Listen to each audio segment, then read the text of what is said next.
Sone-Seere Burrell, the most cherished one, is a marvelous creation.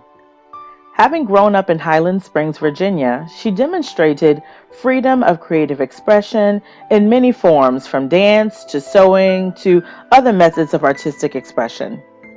Her journey of purpose has led her to make astute and clear decisions during critical moments in her life that propelled her into a realm of art and creative expression that has touched the lives of thousands.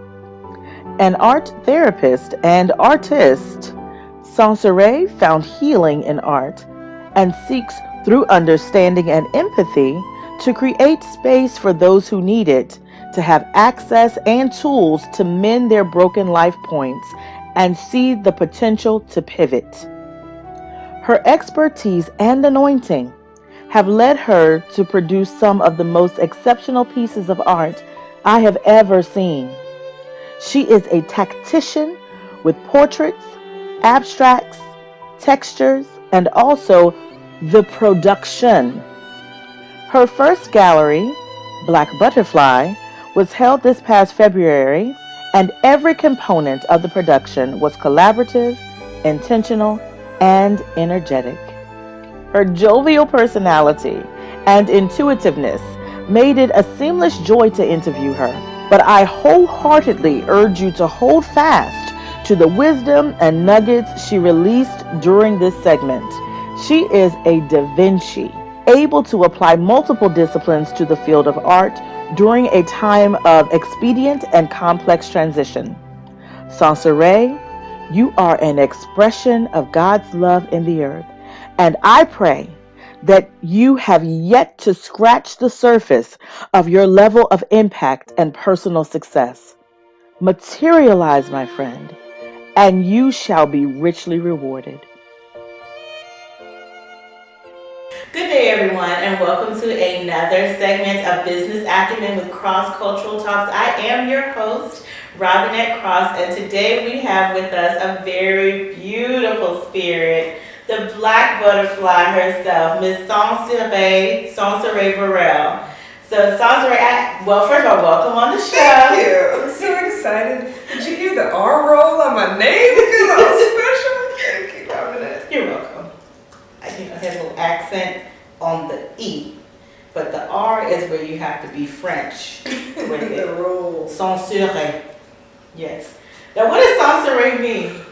It means most cherished one. No pressure, right? Yep. Thanks, Mom. And I'm kidding. I love my name. I love it. So. That's beautiful. Thank you. I never knew what your name meant after all these years. Well, I knew it was critical. yeah. And I'm joking about no pressure, but the funny thing is, when I meet people and I tell them what my name is, I usually get quite the reaction. It's usually, oh, that's beautiful. Or I'll get the, you got a nickname, girl? And like, you know, something like, it's just my name, you know. So I'm like, okay, so my family calls me Ray. Mm-hmm. And then some people are like, oh, you know, like Ray Ray? And I'm like, no, it's just Ray. It's just Ray. Hence my artist name, Just Ray. That's beautiful. Just helping the people out. Helping the people out. That one was for you and not for her. so I feel like we're going to laugh through this whole segment because Sone-Seere is so jovial. She's such a good spirit. And she really is hilarious. Has been that way since before I've known you, I'm sure.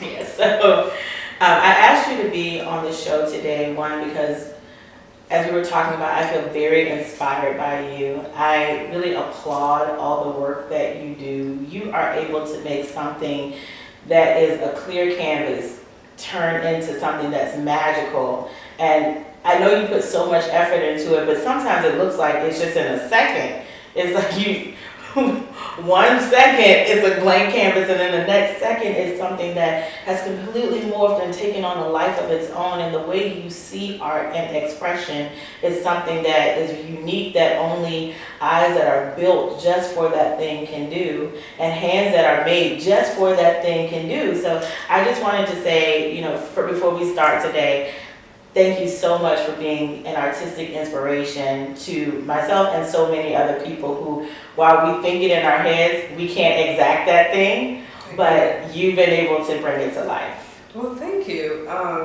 What an introduction. And I've never heard it quite put that way, but I received that and I appreciate it. I feel like I've truly been blessed, and it has been so much fun to explore this creative side in a way that I think is unique, and so I cherish what I do, and I continue to push myself, you know, every year, every month, a little bit further than before. So I appreciate that. Sure. Makes me know I'm doing what I'm supposed to be doing. That's the truth. I mean, if you didn't know it before, my goodness, Black Butterfly certainly should have been the demonstration that you are operating in a completely different realm of your gift now. I received that. I should have had you introduce me. Oh my goodness. That's okay. You can copy paste and put that in the compiled piece from Black Butterfly. Absolutely, I will. So Jusre, tell us a little bit about yourself. Of course, you talked about your name, but where are you from? What do you do in addition to art? Who are you? Who am I? So I'm born and raised in Richmond, Virginia. I went to Fairfield Middle School, Highland Springs Elementary, Fairfield, and then Highland Springs High School. And I was fortunate. I feel like one of the strongest pieces that has to do with anything that I do or I'm about at this point is the strong family foundation. Yeah. My family is my rock. They're my team. We love each other, and we're not perfect, but my mom said something the other day. She was like, we're not perfect, but we never give up on each other. And I have to say that foundation just is the springboard for anything that I've been able to do. So after high school, I went to North Carolina A&T, Aggie Pride, and I studied graphic design. Had a good time down there. I was also in the Eagle and African dance group there, which was really integral, being there and being in the HBCU to experience my Blackness in a way that I hadn't before. It was something else, but it was amazing. After that, I moved to the Maryland, D.C. area, and I started teaching. I worked in a hair salon. I was a bartender. Like, I had a blast, like just exploring creative outlets. I ended up teaching art, teaching graphics, and I started to feel like I was being burned out. But I felt like there was something. It was almost like, let me move these pieces. It's almost like when you're trying to find what it is that you want to do or find your passion, your purpose, it's like moving pieces. It's like every experience I would look at, I'm like, I like this part, I can do without this. So I started to see there was a connection that I was having with the kids there and with the art. But I began, that rebellious spirit that I have somewhat started to like rumble a little bit. And I was like, maybe the school system right now isn't for me. I just, some of the things that just in my heart, I'm like, we're not doing what we should be doing with the kids. Started to mess with me. But I knew I really enjoyed working with the kids. So I decided to go back to school. I studied mental health counseling at Walden University. I got my master's there. And while I was in that program, I discovered this whole new field called art therapy. And I'm like, well, yeah, this is me. Well, dang, Sone-Seere, you just studied mental health counseling. You just discovered this other thing. So I kind of was at that moment, and it was like, you got to do this.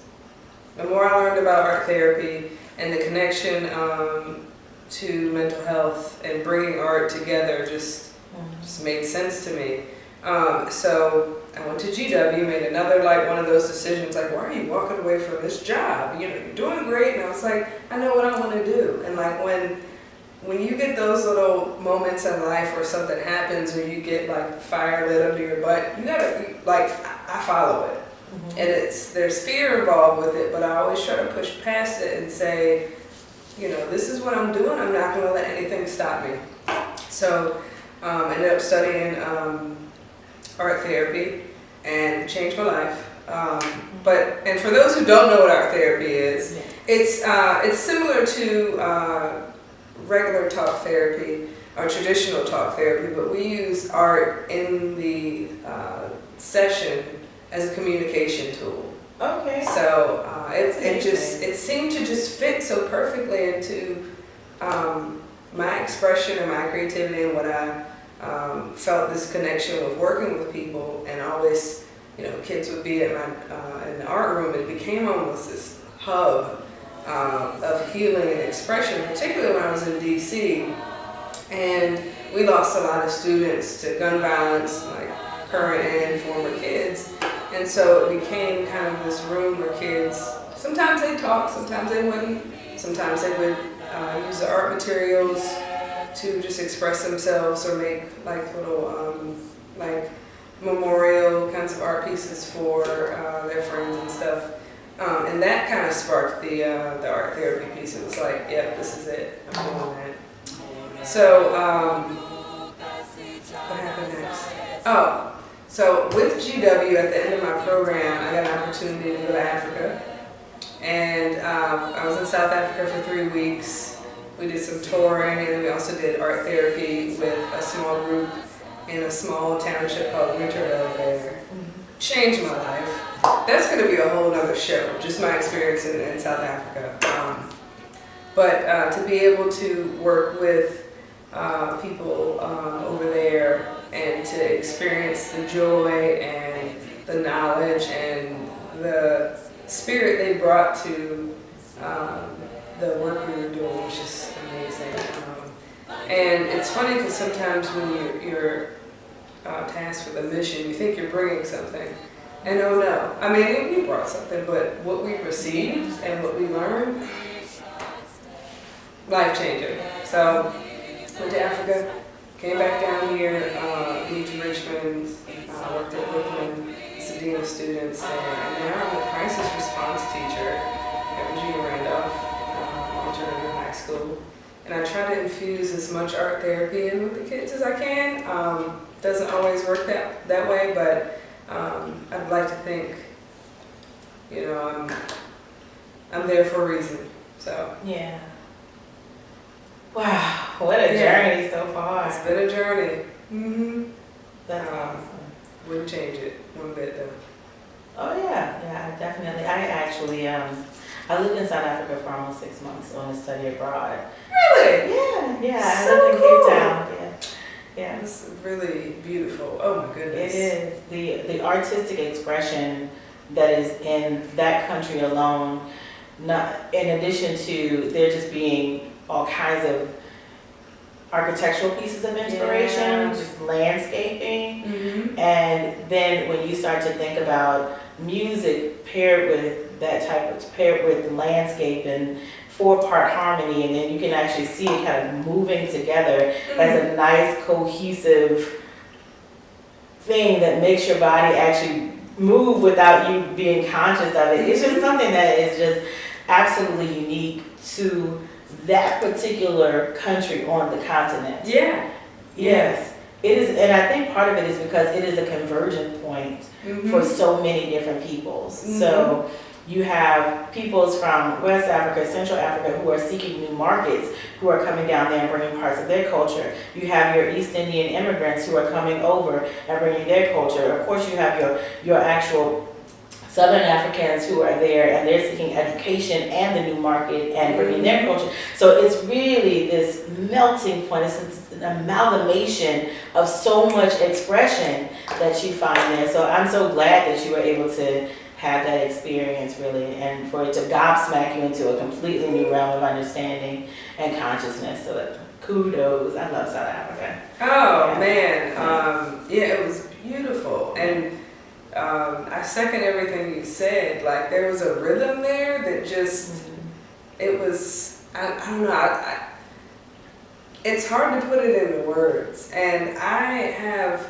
hundreds and thousands of pictures and video from there that I have not even I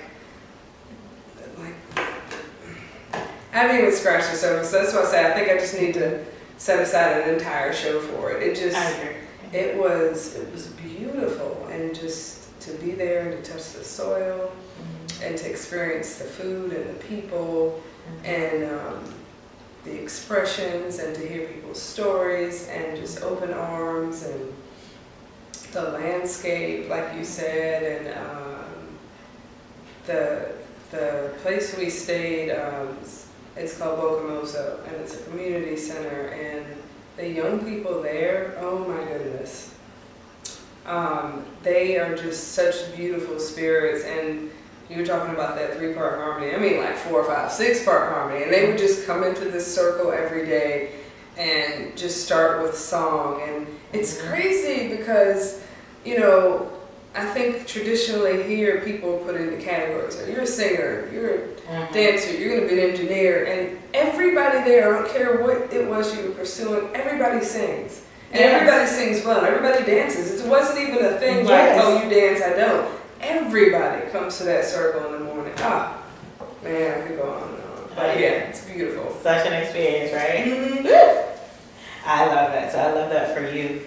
And I remember when you were in this show, and we're going to talk about that also, the inspiration behind your most recent masterpiece of a creation called Black Butterfly. And I was able to bear witness to at least an hour or so of your show, which was phenomenal. If you missed it, the revolution will not be televised, so you missed it. You missed all kinds of glory. So I remember you saying in some of your remarks that you really kind of delved into painting about 10 years ago as something that was a healing for you, which makes sense why you were doing why therapy, artistic therapy is something that really interests you, because it was a healing form for you. So if you would, not necessarily if you don't feel comfortable sharing those moments, but what really inspired you to start to paint? So yeah, and it's I'm glad you asked, and I'm glad to say that I'm at a point where I'm comfortable and happy to share that experience. I started painting, like you said, seriously about 10 years ago, and I always, I guess, consider myself a creative person, but there was a really dark moment, and it was tied to a relationship I was in, and it was really, really difficult. And even when I made some decisions to, get out of that situation, it still was extreme. It was like it was a really dark point, without getting into specifics. It was just unhealthy, right? So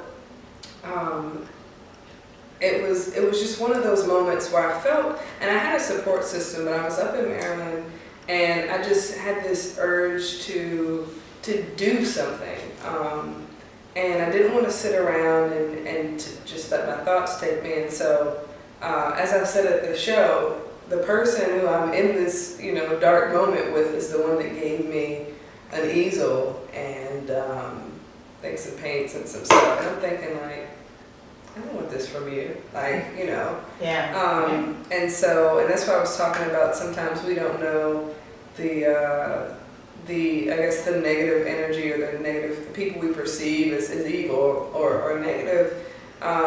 Sometimes they're integral in your growth process. Well, everything is, and it's so easy to just gloss over things. But those moments that I decided to start painting were really in those moments me setting up steps that I would be taking to follow my purpose later on. So at first I just started, painting and expressing myself. It was a pretty process. It was more cathartic, and I would just paint to heal myself and just to create something. And I started to find a rhythm and a healing process in the art making experience. So I kind of pushed that. I did that like right alongside with running. I signed up for a 10K, trained for that, and that was really good for mind and body. And so I started to really like painting. So I just continued to do it and kind of continue to process and heal. And it helped to also be going through my art therapy program. After that period of time. That was some years later. But So my friends started like, they would come over, oh, what is that? What are you doing?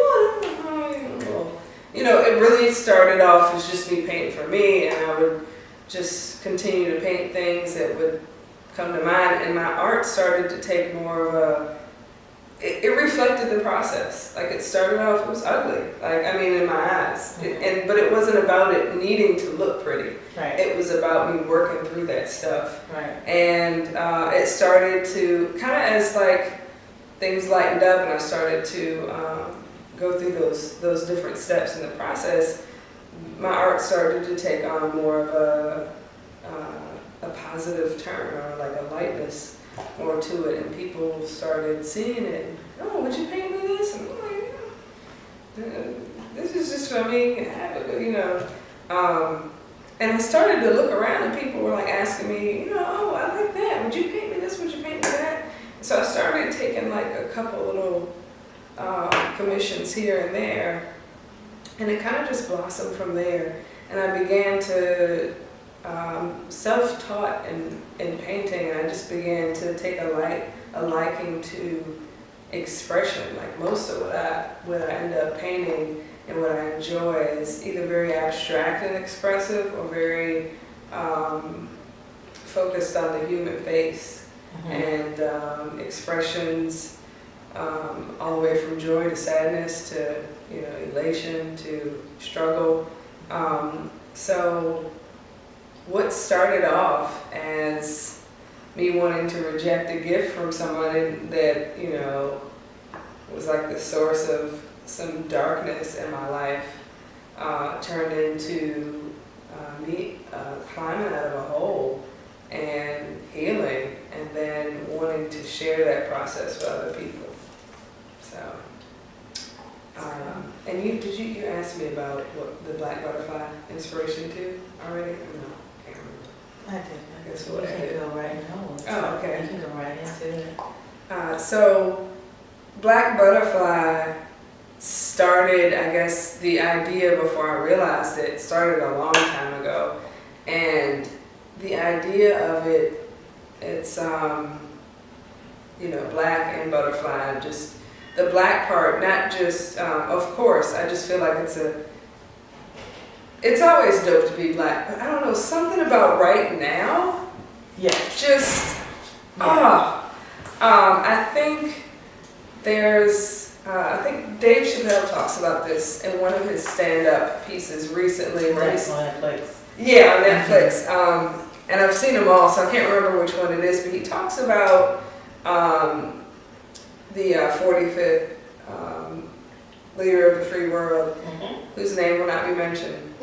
But he talked about how it made some connections in history about how our people have gone through things before, and how there can be like a dark cloud, and how these things that we take that are negative, and how they are painful in the moment but end up encouraging us or allowing us to, I don't know what the word I'm looking for is, kind of emerge from it, and to kind of use it as encouragement and a stepping stone and inspiration really to rise above it. Right. So I feel like that is this is one of those times where, 2016 and part of 17 just like were rough. I mean, it was like slapping the face is like, whoa. And so I feel like people are using this momentum or using this, ignoring the negative and choosing to celebrate our existence and our people and our strength in a way that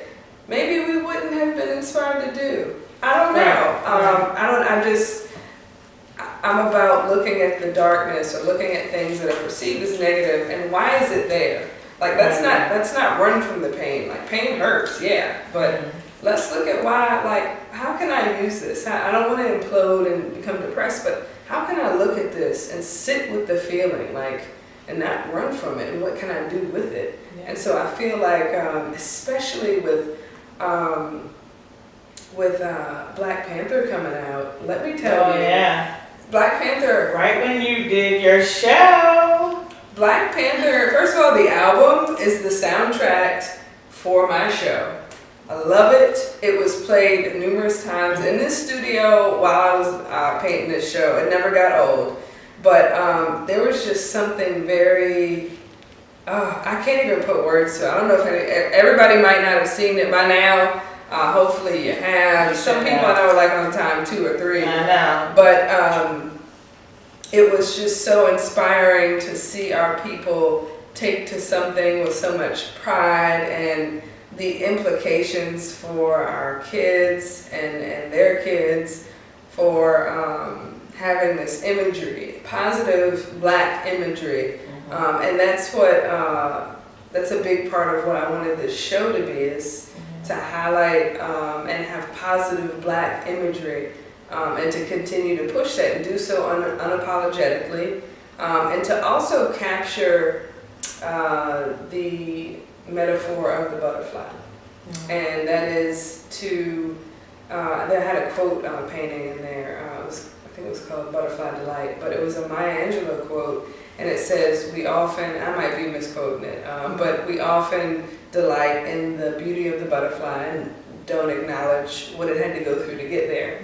So kind of celebrating, yeah, this person has gotten to this point, but let's examine the fact that, you know, these wings didn't just pop up. Right. It was a struggle, and I really am inspired to find beauty in the struggle, and to know that whatever it is that we're going through, whether it's temporary or seems to be more chronic, it's all part of a divine plan to set you up for your next level. Yes. So, and I always tell people, again, I say it, pain hurts. It does. It really does. And it's not to diminish trauma and the things we experience, right? But to use those as stepping stones.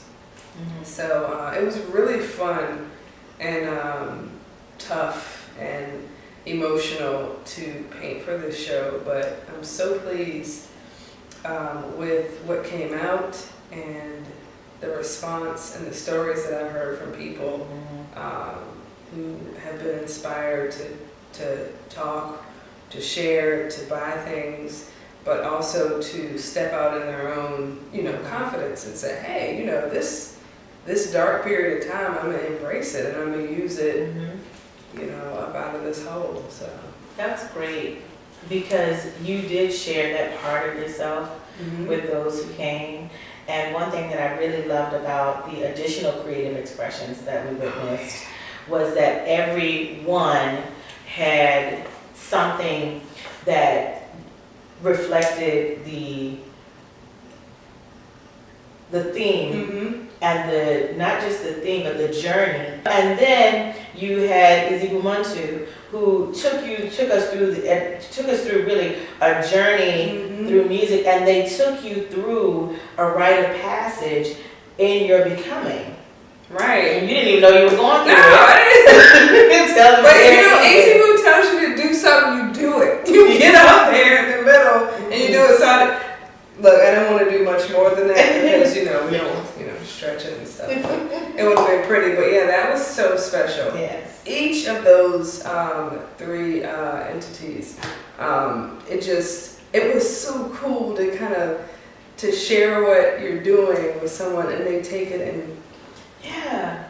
and so it was so perfect. I mean, Keola, and it's crazy that you brought up that she had something light on and went to something dark, but it was such a celebratory moment. And that was like, I was like, that is the black butterfly right there. We're taking something that's traditionally or historically been deemed as dark and shameful and stuff, and here she's having this moment and embracing that. Man, it was amazing. It was a sight to behold. And so everything that you did, as you mentioned, was strategic, from the lighting to the way that the seats were set up, to just positioning and the atmosphere, the ambiance. Everything was strategic and was thought out so that it really resonated. You could not leave that space in any capacity having not been touched or influenced by your work or your intention. And so even the way, well, it's true. And so even the way that you set up the pieces weren't even the focal point. They almost look like accents because of it was intentional. So for those of you who went, then you know what I'm talking about. The pieces were set along the side for your viewing pleasure, and if you wanted to purchase, you could, but it was all an expression. And the focal point, though, was the celebration that took place. People collaborating, talking, embracing one another, celebrating, and it was all black. It was all black, and I'm so glad. Praise the Lord for my husband. Shout out to David Crawford behind him. Because listen, I'm gonna tell you. Oh my gosh. So, so I had on like a pink skirt.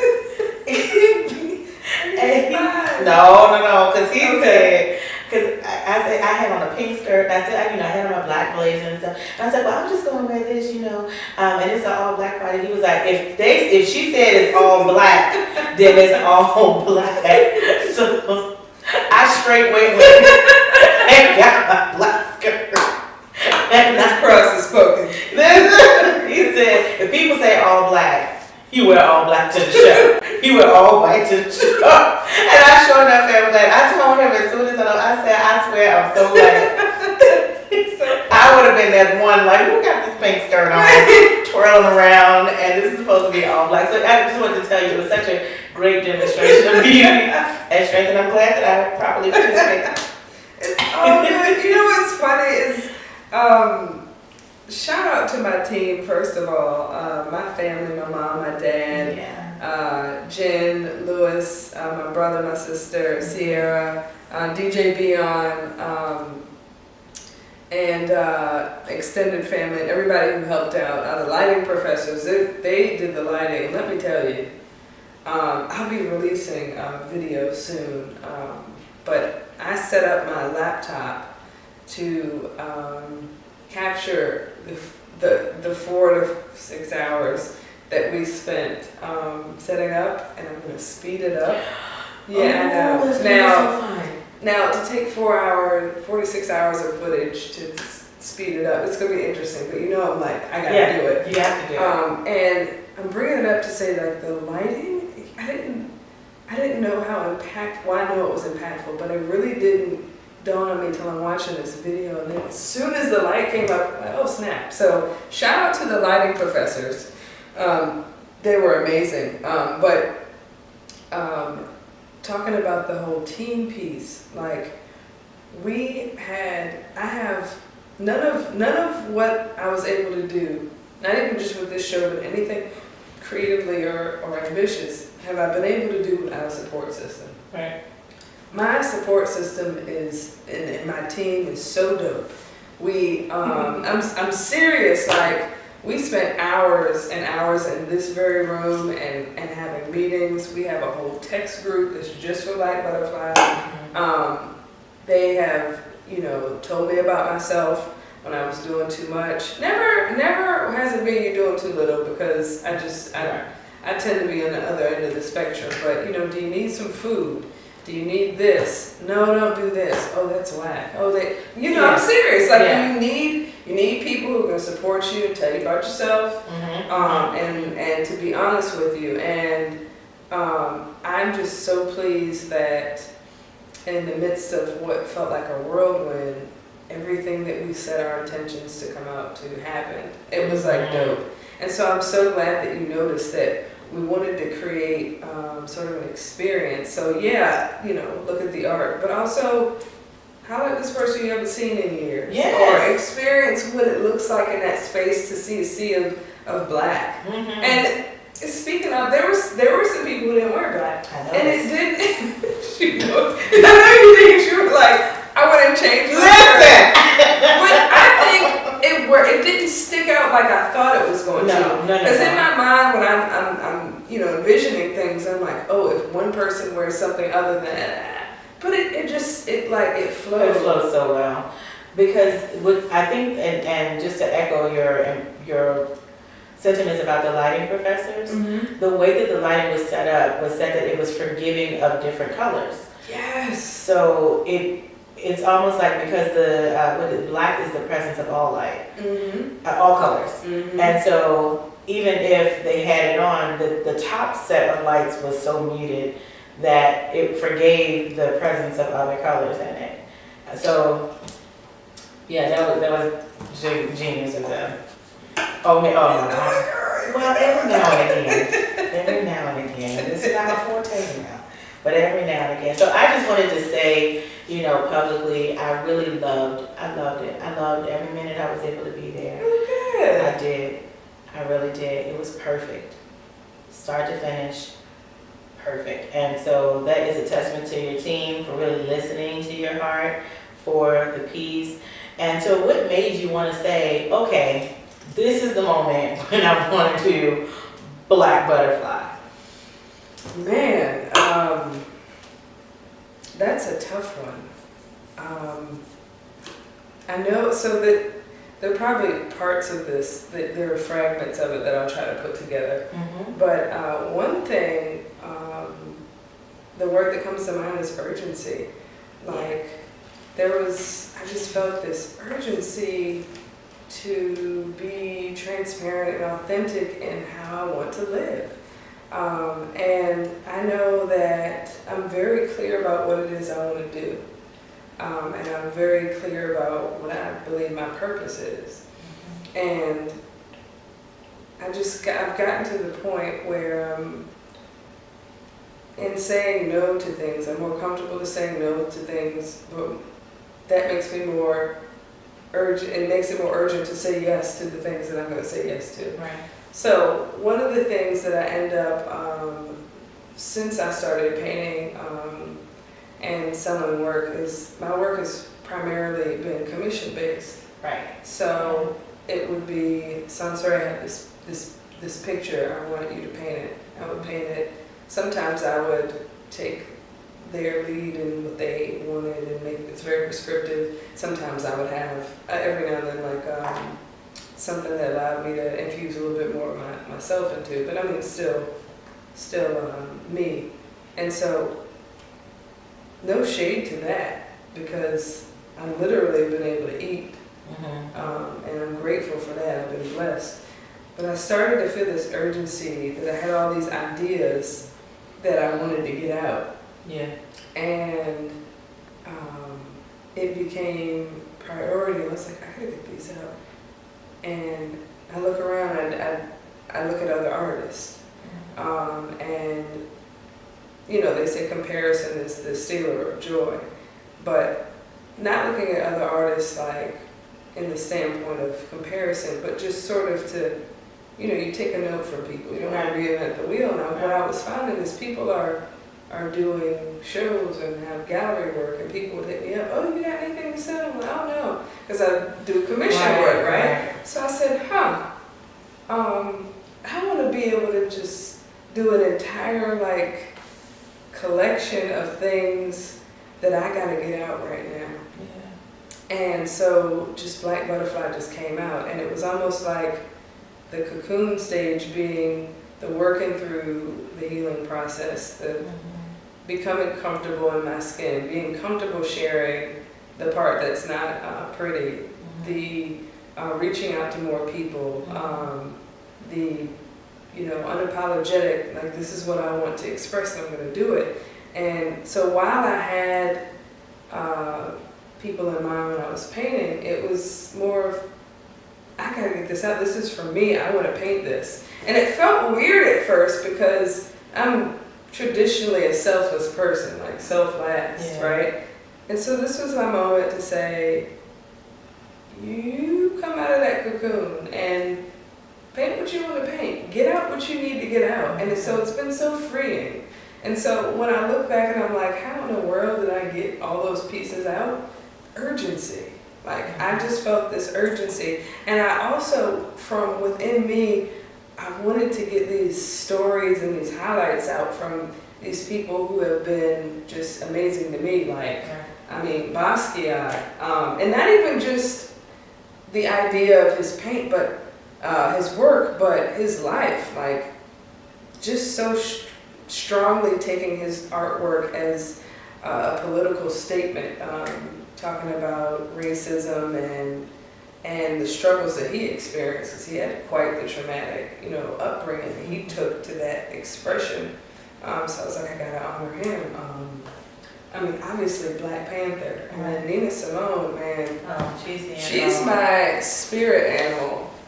She is my, I don't know, she speaks to my soul. Like, she just, in a time, particularly when it was not popular, to be saying what she was saying. She has a quote where she's talking, this little video, she's talking about the duty of an artist is to reflect the times. And when I saw that, I was like black butterfly, it's like, this is my duty, like Nina said it. So, when Nina says something, you do it. So it was like, I gotta reflect the time, so that in addition to what I was feeling, I also did a lot of paying attention to my surroundings, to listening to people's stories, to hearing what people were talking about in expressions. And it was, I felt like I was giving birth. Like, I'm serious. Like, I felt like everything that comes with that, you're excited, you're exhausted, your eating habits and sleeping habits are off. You're, afterward, like in those moments, you're so excited, and then you look up and you're like, my life is crazy, but I will do it all over again because I got this baby out here now, So, yeah. And we are, I guess, a week and 2 days from the show, and I am just now feeling like coming up for air. Like, I slept like an insane amount last week, and I think I was functioning, but I would do it all over again. It's an amazing amount of energy that comes to light when you're working your purpose. That's true. That's true. You're graced for it. You have grace to complete the task. That's great. That's so good, Sone-Seere. And one of the things that I noticed that you do as well, as an extension of that, because the piece is not, you gave it away already, I think.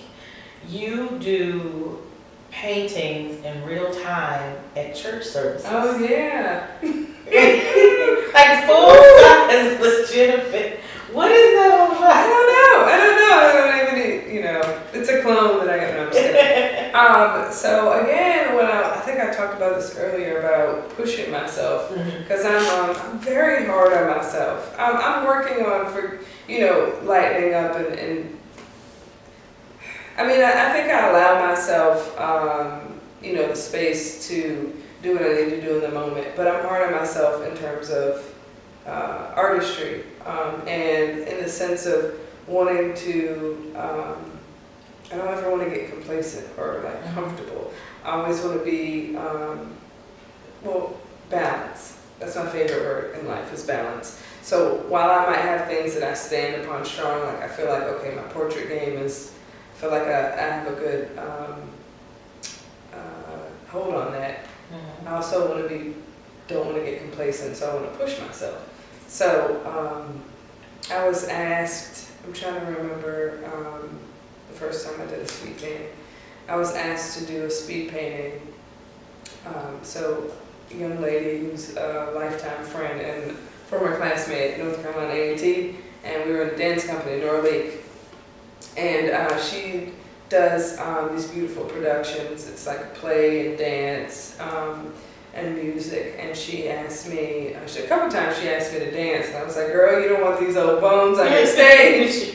But I did dance a couple times. But then I got to the point where I was like, let's do a little painting on stage. And I don't know why I even said it, but I'm glad I did. Because at first I was like, Lord, what have I signed up to do? But I just kind of started doing that just to challenge myself. And I don't know why sometimes I do that, but I never regret it. But it was more so to challenge myself and to take it to another level. So it's probably even more intense than doing an entire show. And how people don't know this or ever notice, but usually when I do a speed painting, it might be 10 to 20 minutes. The first 5 minutes, I'm like not so much painting as much as trying to get my hand to stay still. Like the nerve, like, and I'm not shy at all, I don't get stage fright, but there's something that happens that disconnects me from it, and I feel like, it's, something else is working in the atmosphere just through me. Because the first couple of minutes, like, 'cause the last time I painted at St. Paul's, I literally was like, get it together, fine. But my hand is like shaking, it's crazy. And the amount of energy that is flowing, because I'm used to being in here, I have a little D'Angelo plan, I got time, and just flowing, can wear what I want. And that's usually how I work on a portrait, and I have like extended time. But speed painting is St. Paul's. Right. I'm on stage. There's thousands of people. There's the band. There's the choir. Oh, and this is being streamed live on the internet, so who else ever is watching? And there's the lights, and there's the music, and there's a time frame. And oh my goodness, I started on this black canvas, and I can't really see it because it's too close, so I gotta step back. I mean, it is insane. It's like, oh, Sone-Seere, you got like 5 minutes left, but how much time do you really have left? I don't know. What color should I use? I don't know, I got this, okay, it's insane. And then after that, I'm just like backstage like, wow. So, yeah, I'm just getting like heated thinking about it. It's crazy. It's like manic. It's manic. I don't know why I do it to myself. Except for to push myself and build my muscle, and to push past any fear. Like, I'm really big on pushing past fear too. Like, so I just do it. I don't know. It's insane. But there's a quote that comes to mind, and it is that art is a process between God and the artist, and the less the artist does, the better. So those are those moments where I don't really know. I couldn't even tell you. I try to like prepare myself, but I always just don't even know what happens because the energy is so high. It's crazy. That's So great. and then you're like, oh my God, Sone-Seere is crazy. No, Yes, she is. I think you're hilarious, but I think that you have to have when you're an artist though, in any type of artistic form, you've got to have something that other people don't understand, because if they did, then they can do what you do. Right. Well, okay. Well, no, that is true. I completely actually understand. Okay. I do, because it's the presence. It's, for one, you're in sensory overload because because there's so many different things happening simultaneously. So it almost feels like an unfamiliar environment, right? But you're very familiar with that environment. But what is happening from my standpoint, what I hear you say as a minister is that Holy Spirit is occupying your body in that moment. And so that often disassociates your consciousness. Yeah. And so you're almost like a spectator watching Holy Spirit do the work in and through you. So it also feels like that when you're coming down from that experience. For anybody who's ever seen somebody do a shout, sometimes they get headaches, sometimes they are very tired at the end of it. It's because they are having an experience where their body is doing work, but their spirit man is having the interaction with God. So essentially, from somebody who's a minister, that's what I heard you say. Girl, I'm telling you, Robinette, y'all, she on this couch spitting. Do it. Lord. I received that. It's happening. I'm serious. Yeah. That is that's exactly what's going on. And I, on paper you should be scared of it, but I'm not scared. I push past fear. Fear is in that realm. Let me not generalize, because fear is very real. But in those moments, I'm gonna do this. I'm gonna push past it. Yeah. So. Yeah. I love that. Oh my goodness, you are so anointed. Okay. Woo. Let me come back down to center. Go. Because I've been fidgeting, I've been so excited. I don't normally fidget, right, David? I've been just moving because I've been so excited and I can feel so much energy coming from you and I can feel your passion and it makes me so excited for you. So in just moving through, what are some of the other things that, and I know art, you can find art in anything and you can apply it to anything. So you were saying that there's a sense of urgency in the time, the dispensation and time in which we find ourselves. What are some of the other things that are near and dear to your heart, whether you express it through art or not, in addition to family? I think there are a lot of things. I'll start with, education and the babies that I work with. I call everybody babies. They're not babies, but they are high schoolers. At this point, I work with high schoolers.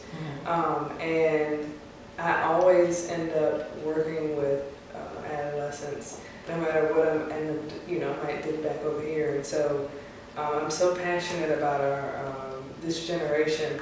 And I feel like they're in a unique position of,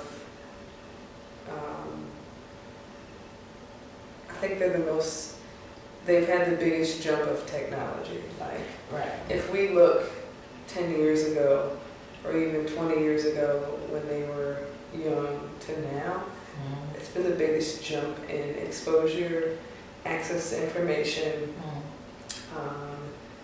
and the widespread global nature of everything. Like, everything happens so quickly, instant.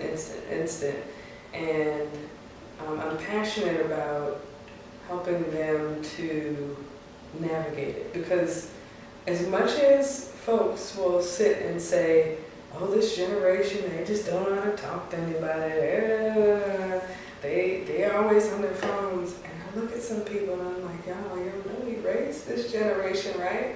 We raised this generation. So I'm about understanding and helping them to navigate, because just like I don't look at anything as complete darkness. Like, you can't deem something completely negative, because in the same token, our expectations of them are higher. We expect them to do things quicker. We expect them to, while we're fussing at them for being on their phones, we expect them to access information real time, very quickly. So this generation, and even like, people talk about, their music, and this is the same stuff that our parents are talking about us, and their parents talked about them. So I'm passionate about bridging that gap with understanding and with empathy. Empathy is really big to me. And the more I embrace empathy and looking at things, the less I'm mad, the less I get upset about stuff.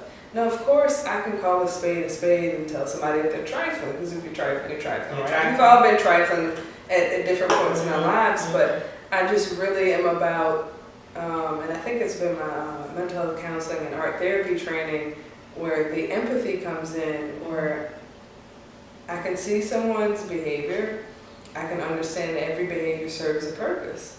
And so I can say, oh, that person who just cussed me out, that wasn't because I'm crazy. Right. It's because whatever they're in that moment that they're going through, they're doing the best they can with what they have. Right. That doesn't excuse behavior, right? I'm not going to let people push me over, but it allows me not to take on that moment. Like, I don't need to do anything with that except for recognize what it is. So empathy is big to me, especially with this generation. And, we can't just, I say we, generalizing, we can't just say, oh, this generation, this. We've raised them. We have to embrace them. We have to understand them. They got to understand us. So I'm not someone who gives up. And I try every day to relay that message. I'm not perfect, but I feel like there's something special that happens with our adolescents when we just say, I understand you, or I see you. And I see you, and I get it. I might not understand everything you say, or whatever, but I want it. I want to hear more. Yeah. And the truth is that a lot of people just want to be heard. People want to be seen, they want to be heard. The understanding will come with more of that. But people want to be, seen and heard. They want to be embraced, and they want to be able to tell their stories, whether that's verbally, whether that's through their expression, whether it's through their the way they talk, the way they dance, the way they move, the way they even just facial expressions. People want to be seen and heard. So that's near and dear to my heart. Art therapy obviously is. We're fairly, in the scheme of things in the mental health field, are fairly new and fairly small. And we also are a field that is primarily comprised of Caucasian women, like 90%. And this is no like eye-opening, jaw-dropping information. We know this, right? So my research when I was at GW was about diversifying the racial makeup of our field. And I'm passionate about it, not just to say, oh, we need more black women and more, people of color in the field. Of course, it's not just about any personal agenda. I'm passionate about it, of course, but it's not just that. It's because I see our people hurting. Like, I see a lot of pain out here that's not being processed. People are experiencing pain and going through trauma and are not, don't have access, or for whatever reason are not seeking out these places for processing, whether there are barriers to therapy or there are mistrust, and a healthy mistrust, might I add, and the mental health field acknowledges that people of color have a historical mistrust of therapy that is a healthy one because of how it traditionally approached the therapeutic realm. I will say that I'm proud of the movement that has been away from that to embracing diversity and understanding that the way that we approach our people has to take into account our stories, our history, and our spirit. So I can't help but to believe that if we look to a field and there are 90% Caucasian women, the opportunities we're missing to reach people of color. And I'm not just saying it like, oh, only, white women can't meet, the needs of diverse populations. That's not what I'm saying, but our clients are completely diverse and we're not. Right. And so part of my research was examining why that is. And I particularly looked at feelings of belongingness, barriers to people seeking out this field, and the fact that we are, little known and kind of young in our infancy in the field. So I'm passionate about telling people about art therapy, not just in terms of going into it, but seeking it out. So my hope is, in the work that I'm doing, is to make art and to make mental health services and to make art therapy more accessible and to engage people in experiences that promote healing. And on all kinds of levels, even if it's just I got to engage with my neighbor a little bit differently, or all the way to things that are more serious, like I had this traumatic thing happen to me and I'm able to be seen and be heard and to be able to have a safe space to explore it. So I'm really passionate about that. And ideas always come to me, and people always share stories, and it's like, yeah, this is what it has to be. And the more I hear that and I see that and I do that, the more the urgency happens. Where I was like, with this show, and I was like, I gotta do this. Or with pursuing art therapy, I gotta do this. And what are you gonna choose for your research project? I gotta do this. Like it just becomes like very clear to me in these moments where I'm like, yep, That's good. Grateful for clarity, because some people can't see the forest for the trees. They can't see their way through. So one of the final questions that I want to ask you then, and this is off script, and so forgive me. Oh, it's okay. Thank you. For people who are going through a similar type of expression deficit, or really not even a deficit, they don't know how. They don't know how, and they don't know how to start.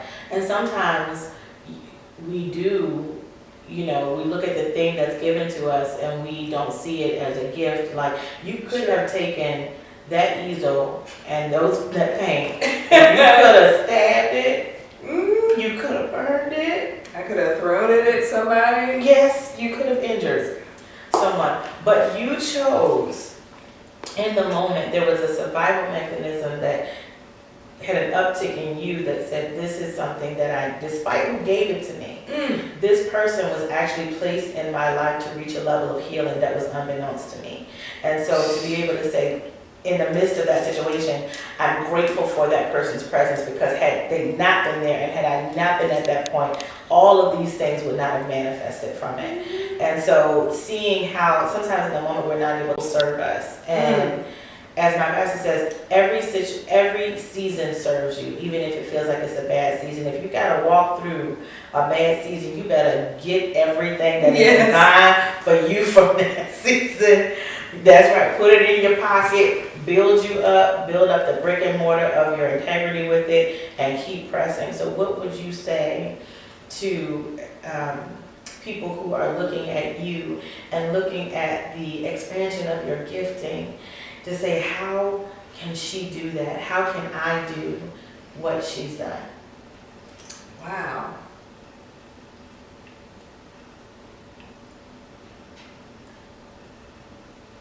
Take your time, we'll edit out. Okay. Be like, oh my God, Barbara, why did you No. It's a great question. It's just, there's so many, I guess, facets to that.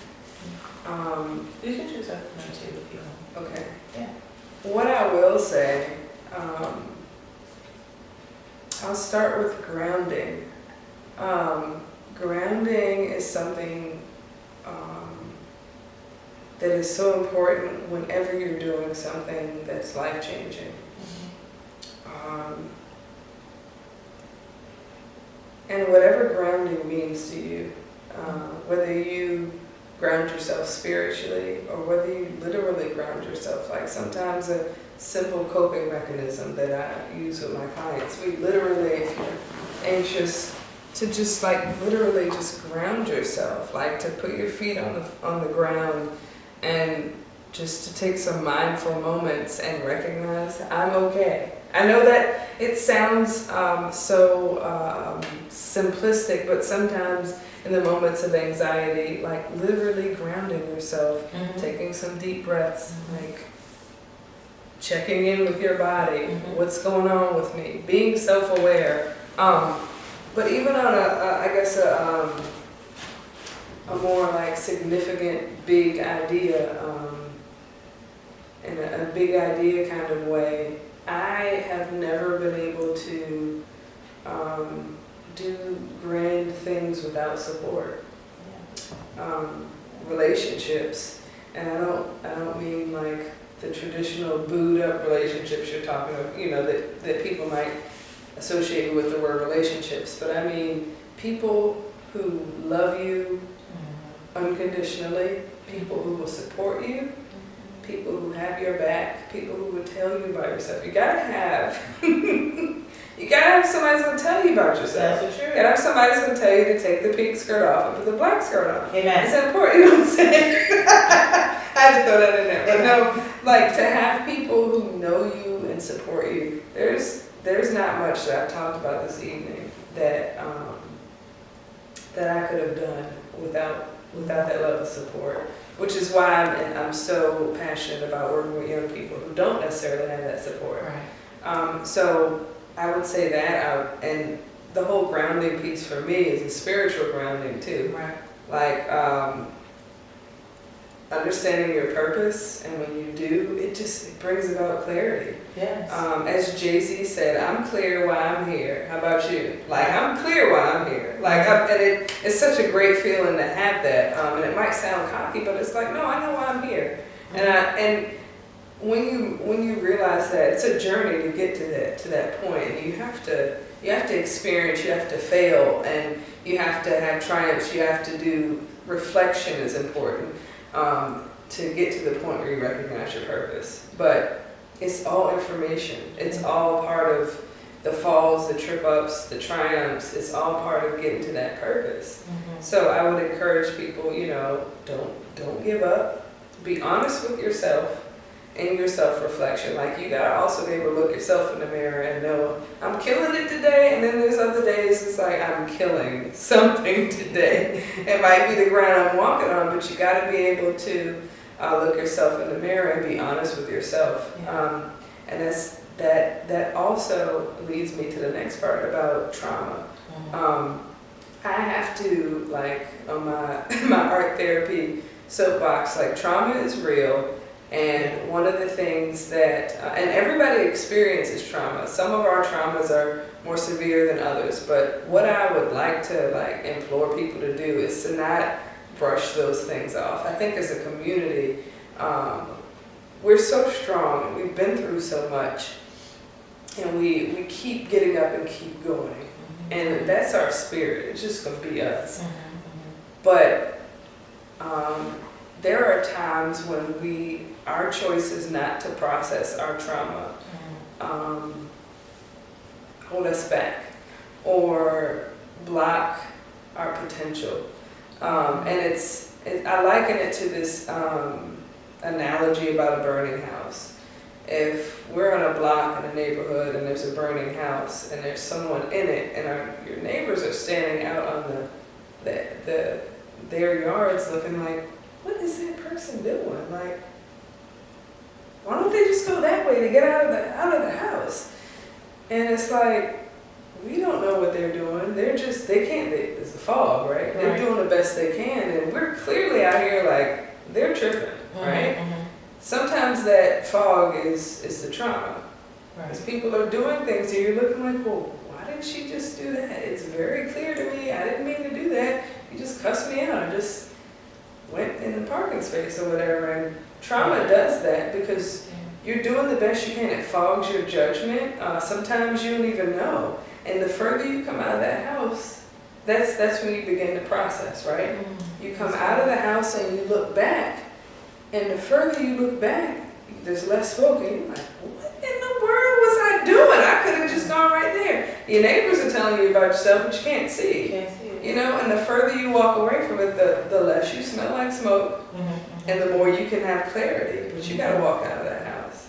The smoke ends up being the trauma, and we don't know sometimes that our trauma is spilling out into things. And it can be as simple as why someone doesn't have success in their relationships or their romantic relationships. It can be why someone can't hold a job. It can be why there's everything from like intimacy problems to confidence to the things that have happened to us. And they don't have to be a death sentence. They don't have to be a sentence. They can be points that we process and can have healing about and to use as our next platform. So I really want to encourage people when it comes to mental health in our field to encourage more conversations. If you know something ain't right with something, say something. Reach out to someone who's a professional. Seek guidance. Just be open to the fact that being uncomfortable with things can actually propel you into another realm. Just processing, of trauma, acknowledging it's okay. There are people who have experienced things, and whenever I share something that I've been through that hasn't been pretty, I always end up finding someone else who's been through something else. And you realize you're like, oh, I'm not alone. And I think so many people feel like they're alone, and there's shame associated with trauma. And it's totally not anyone's fault. There's like, we experience things, and we can have healing, and I'm just hoping to destigmatize seeking help for mental wellness. We all have experienced something. And we all need support, and so I'm just hoping I can encourage people to be more comfortable with sharing that. So I think that's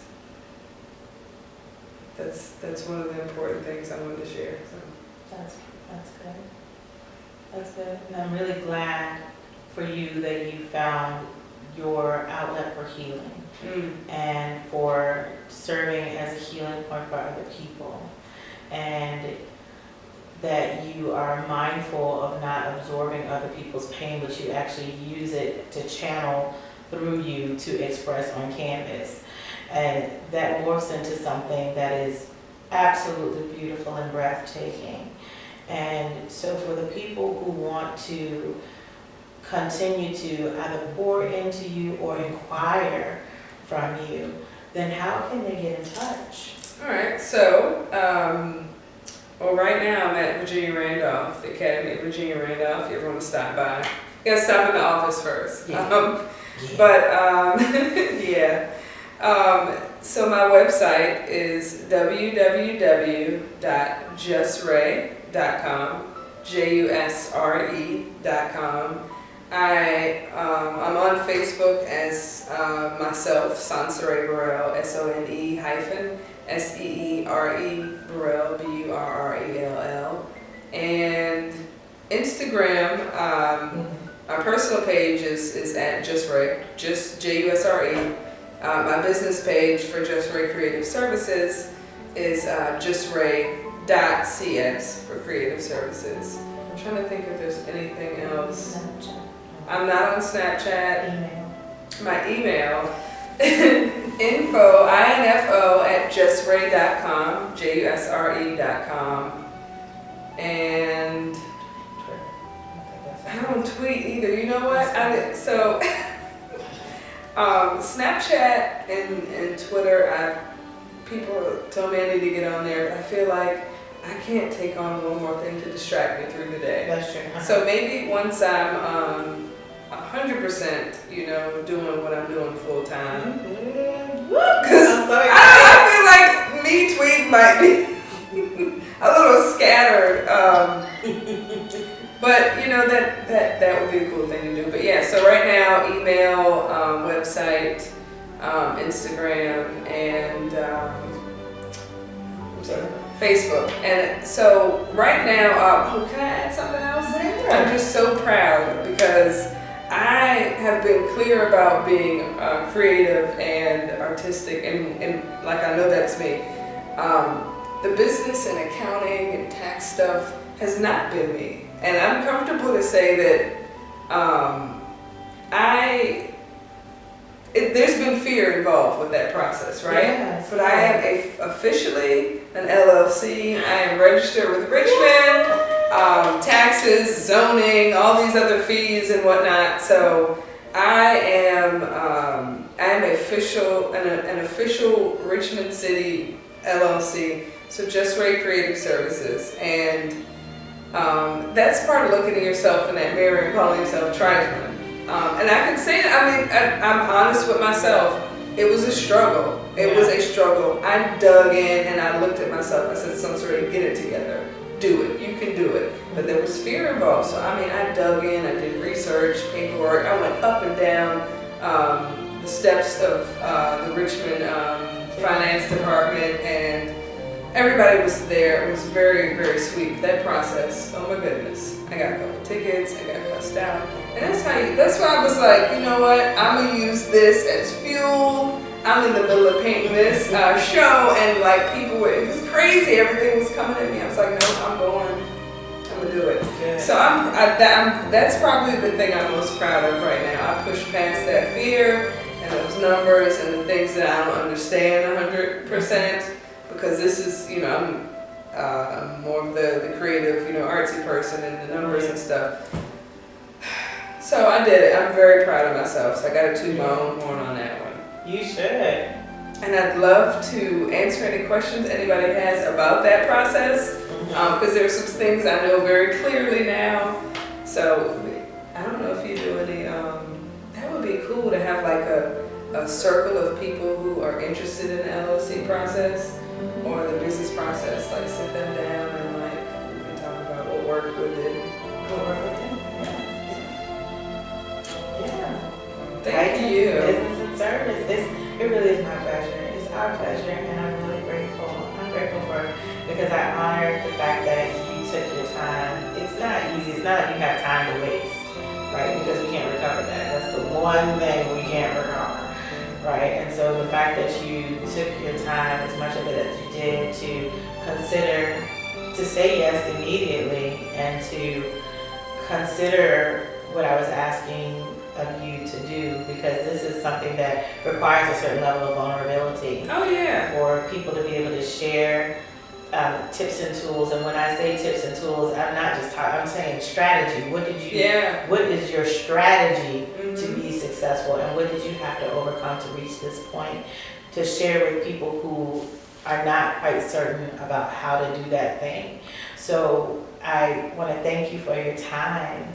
And thank you for the gift that flows out of you that really serves as an inspiration. I stay in my lane with my gifts. This is nothing for me. But I really love and appreciate, David can tell you, I've been talking about this show since this show. And really, I said, it's unfathomable for me to consider that something like this can come out of another human being. Wow. But it's really amazing. So to be able to honor the gift that you were given in such a way is something that is worth applause and worth pouring into you as additional seeds. So please continue to pour into Sone-Seere. Right, my French way of saying it. Please continue to pour into Sone-Seere. Really, Jusre. She does commission pieces, but allow her to demonstrate her creative so that it can be something that is from her, that flows from the genius of a creative mastermind just for you, to talk you through a process, and she's not ashamed or afraid to show her experience. So follow her on social media, because she really will put that hours into 60 seconds and show you how she does it. So just pour into her, pray for her, continue to wish her well, because it takes a lot of energy and a lot of time and effort to be able to do what she does. And for all of you all who are wishing and hoping to be able to manifest similarly, then reach out, because you won't know unless you ask. And don't go around the mountain somebody else has already told you they've been around. Go over it. Like that. So, like that. I'm sorry. I like to go over the mountain. Yeah. Man! Go over the mountain. Spin that fire, man. Bless you, bless you. So, Sandra, I love you, and thank you so very much. Guys, please be sure. I'm trying to get myself back together again. These feed it to her. Oh. I'm serious. Can I jump in? Yeah, I just jumped in. This young lady just is blessing me so much right now. And I think it's so important that you're sitting down to have these talks with people. It's giving me ideas. It's allowing people to connect. It's uplifting our community. It's allowing people to know they're not alone in certain struggles. And it's literally it's crossing, lines, and it's so important. I don't know if you know it. Maybe you do. But yeah, it's majorly important. And it was I've gotten a lot of calls and requests for things, and when you hit me up, it was absolutely. I just felt it. I was like, I didn't even have to know the whole thing, okay? All right? It was this is important, I'm doing it. So the pleasure is mine. I'm honored to be a part of this, and looking forward to what comes of this. I feel like it's a springboard for other things to happen. So the special work that this young lady is doing, yes, let's applaud her. Thank you. My cup running over.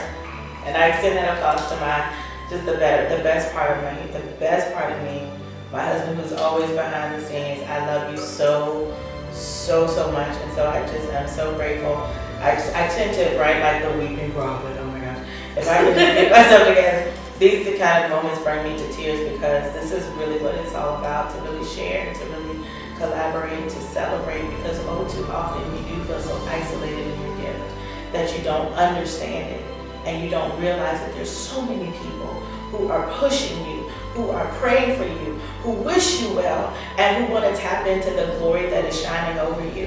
And I'm grateful to be able to, even if it's a small scale to a large scale, provide a platform for us to be able to do that for one another. So I thank you for saying that. And while I was still getting myself together before the tear drops down, guys, I thank you for tuning in to another segment of Business Acumen with Cross Cultural Talks. I am your host, Robinette Cross. Tune in, same time, same place, 8 o'clock a.m. Eastern Standard Time on Saturday morning. God bless you. Don't forget to go and be great on purpose. Ciao.